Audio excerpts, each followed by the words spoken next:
Hey everyone, I just wanted to kind of stop by and make a video about the Cinco Ranch Church Neighbor program that we've talked about from announcements and different things. And some of you still may be wondering, what exactly does this look like? And I wanted to make sure I followed up with you to give you some details about what this specifically looks like for you to be a Cinco Ranch Church Neighbor.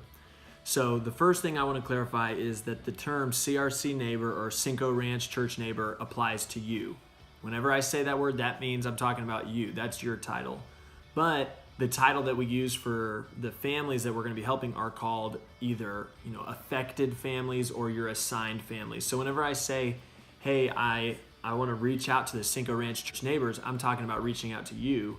And whenever I say, please email your affected family or assigned family, that's the people that we've sent you their name and information, and they know and they've been warned that someone from our church will be contacting them just to check up on them and see how they're doing. The next thing that I want to make sure I make aware is our first goal in this process is just to make initial contact. Some of you, it might just be an email.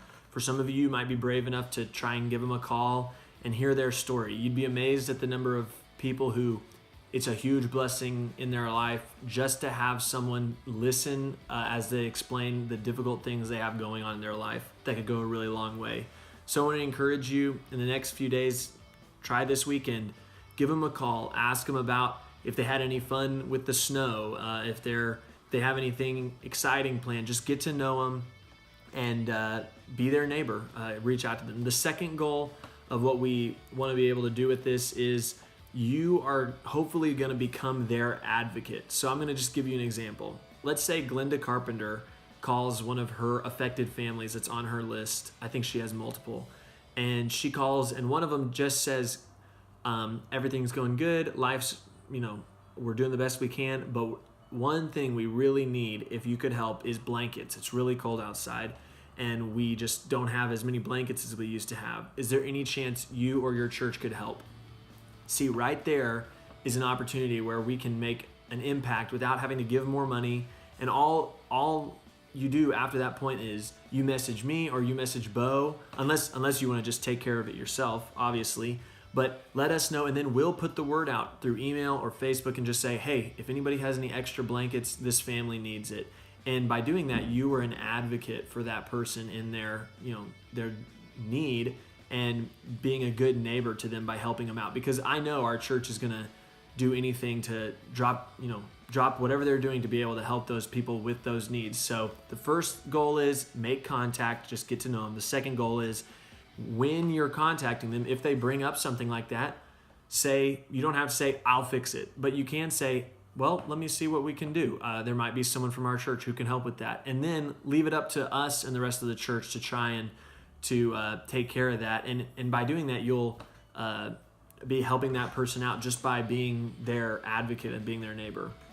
So the bottom line is, here's my request, that you contact your affected family at least once every 2 weeks with at least an email. You don't have to call them. I would love that. That would be what I think would be best, but you don't have to. Just contact them once every 2 weeks, checking in on how they're doing.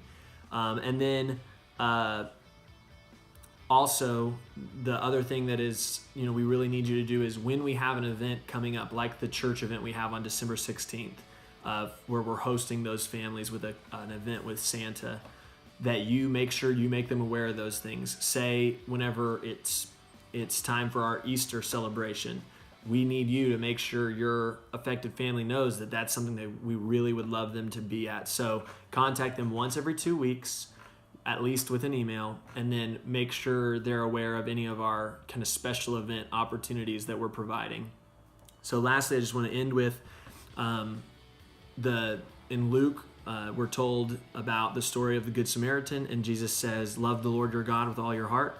And then he says, love your neighbor as yourself. And those two things are the platform at which basically everything the Bible's talking about stands. So thank you for watching this video, and I hope that you are blessed as you reach out to these families and get to know them better. And I know that it's going to be a huge blessing for our church and our mission to love God, love others, and reach the world. So good luck.